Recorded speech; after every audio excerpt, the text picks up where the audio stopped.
Cricket live चॅनलवर स्वागत आहे सर्वांचं. बऱ्याच दिवसांनी पुन्हा एकदा व्हिडिओ करतो आहे. गॅप पडला होता मध्ये.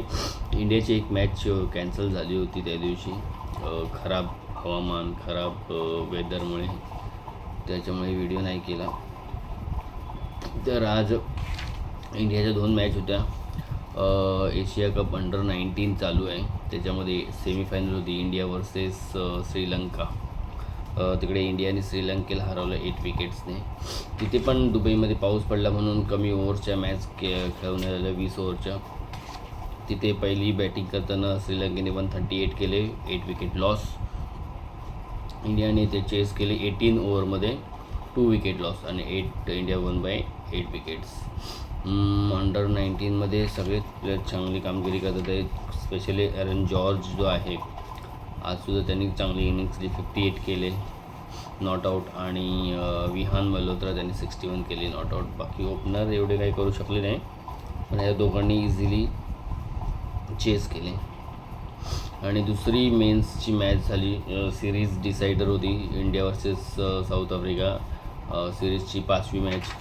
इंडिया 2-1 लीड करत होती आणि आजची मॅच जिंकणं गरजेचं होतं इंडियाला, नाहीतर ड्रॉ झाली असती सिरीज. तर इंडियाची पहिली बॅटिंग आली, म्हणजे साऊथ आफ्रिकेने टॉस जिंकला आणि इंडियाला बॅटिंग करायला सांगितलं. इंडियाने 231 केले, 5 विकेट लॉस. ज्याच्यामध्ये सर्वच कॉन्ट्रीब्युशन आहे. फक्त कॅप्टनचं सध्या बॅड पॅच चालू आहे, त्याचं काहीच एवढं काही खास कॉन्ट्रीब्युशन, 5 रन्स केले फक्त त्याने. बाकी संजू सॅमसनला चान्स मिळाला, त्याने चांगलं कमबॅक केलं. 37, 22 बॉल्स, 2-4, 2-6. अभिषेक 34, 21 बॉल्स, 6-4, 1-6. आणि तिलक वर्मा 73, 42 बॉल्स, 10-4, 1-6. आणि खतरनाक आजची बॅटिंग होती Hardik Pandya, 63 runs, 25 balls, 5-6, 5-4. Suryakumar 5 runs, 7 ball. आणि शिवम दुबे 10 रन्स, 3 बॉल. तर हार्दिक पांड्याचं आज बॅटिंग. आज 2 प्लेयरचं मला जरा त्याचं जुनं रूप किंवा जे पहिले सुरुवातीला आले ती त्यांची एक इमेज होती, त्या पद्धतीने खेळले. हार्दिक पांड्या जो आज त्याचा स्ट्राईक रेट होता आणि जो त्याचा आज खेळण्याचा ॲटिट्यूड होता बॅटिंगमध्ये, लाजवाब. जो जुना हार्दिक पांड्या होता तसा सेम. आणि जसप्रीत बुमराह, बरेच काही मॅच त्याच्याकडून तसा परफॉर्मन्स येत नव्हता जसप्रीत बुमराहसारखा, मी बोललो पण होतो. तर आज जसप्रीत बुमराहचा बॉलिंग परफॉर्मन्स होता. 4 overs, 17 रन्स, 2 विकेट्स. जिथे बाकीचे बॉलर 50 रन्स, 40 रन्स प्लस होत होते, तिथे बुमराहचा स्पेल बघा, सुपर बॉलिंग. आज अर्शदीपला 50+ रन पडले, त्याला पण 50 रन्स गेले, 53, पण त्यांनी 4 विकेट दिले. वरुण चक्रवर्ती. तर त्यांच्याकडून पण लुंगी एनगेडीने चांगली बॉलिंग केली. 4 ओव्हर्समध्ये जस्ट 29 रन्स दिले, पण त्याला विकेट नाही मिळू शकला. बाकी साऊथ आफ्रिकेकडून डिकॉकने बॅटिंग जबरदस्त केली. जेव्हा डिकॉक खेळत होता तेव्हा ते लोक जे रिक्वायर रन रेट होते त्याच्यापेक्षा पण पुढे पळत होते, पण डिकॉक आऊट झाला आणि मोठी इनिंग कोण खेळू शकला नाही, पार्टनरशिप नाही होऊ शकल्या आणि एका मागोमाग एक विकेट त्यांचे जातच होते. डिकॉकने 65 केले 35 बॉलमध्ये, 3-9-4, 3 सिक्सेस. आणि रिझा लवकर आऊट झाला, त्याला काही चान्सच नाही मिळाला सुरुवातीला. त्याला स्ट्राईक पण नाही तशी मिळाली, पण तो पण 13 रन्स करू शकला 12 बॉल्समध्ये. ब्रेव्हिस चांगला खेळत होता, 31 केले 17 बॉल्समध्ये. आणि मिलर एक त्याचा पण सध्या तो टच नाही, ज्याच्यासाठी मिलर ओळखला जातो, किलर मिलर. 18 रन्स केले 14 बॉल्समध्ये. Markram 6 runs 4 balls.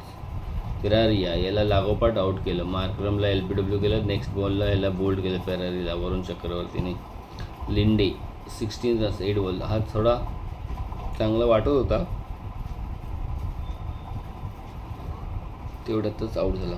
Marco Jansen काय खतरनाक आणि ऑलराऊंडर बॉलिंग आणि बॅटिंग जो परफॉर्मन्स दिला या सिरीजमध्ये, या टूअरमध्ये ॲक्च्युली, टेस्टमध्ये म्हणा ODIमध्ये. आणि आजसुद्धा बॉलिंगमध्ये एवढं काही करू शकलो नाही, पण बॅटिंगमध्ये 3च बॉल खेळला तो आणि 14 रन्स करून आऊट झाला. पण कसले 2 सिक्स मारले त्यांनी. ज्या ओव्हरमध्ये विकेट घेतला त्याच ओव्हरमध्ये ह्याला वरुण चक्रवर्तीला 2 सिक्स मारले लागोपाठ. तर तो राहिला असता तर थोडं मॅच अजून क्लोज झाली असती.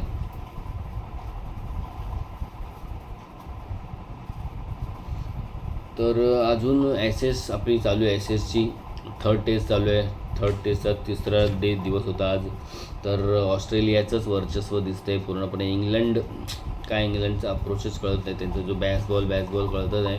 त्याच्या नादात कोणीही क्रीजवर स्टे नाही करत आहे, टाईम नाही स्पेंड करत. त्यामुळे मोठी इनिंग्स आणि एक टेस्ट मॅचचं टेम्परामेंट दिसत नाही आहे. जो रूट आहे पण सध्या तो पण म्हणजे पहिल्या मॅचमध्ये चांगला खेळला, नंतर काही एवढा परफॉर्मन्स त्याच्याकडून पण आला नाही. आता फर्स्ट इनिंगमध्ये ऑस्ट्रेलियाने केले 371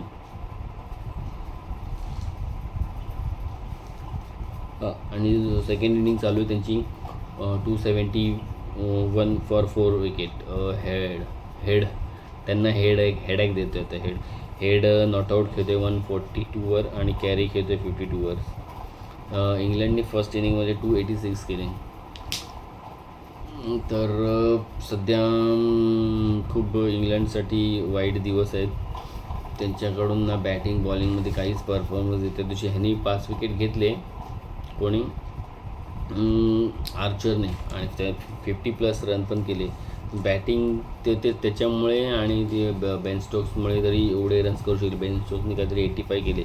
बाकी कोणच विकेटवर जास्त वेळ राहू शकला नाही. त्याच्यामुळे एवढा स्कोअर कमी झाला त्यांचा.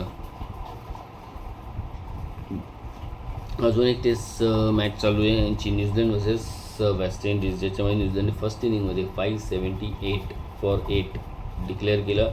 कॉन्वेची डबल सेंचुरी आली 227 आणि त्यांचा कॅप्टन लेथम यांनी केले 137.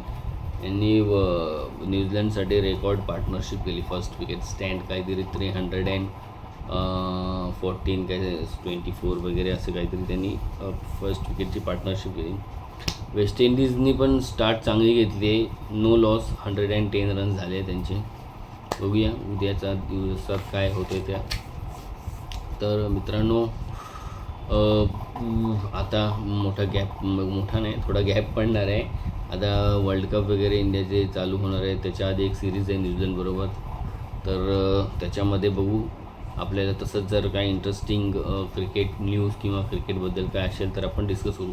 बाय द वे, उद्या इंडियाचं वर्ल्ड कपसाठी सिलेक्शन अनाऊन्स होणार आहे, तर त्याच्यावर आपण एक व्हिडिओ करूया. आणि थोडं IPL बद्दल पण, जे आता ऑप्शन झालं त्याच्याबद्दल डिस्कशन करू. तर व्हिडिओला लाईक करा, शेअर करा आणि सबस्क्राईब करा. थँक्यू.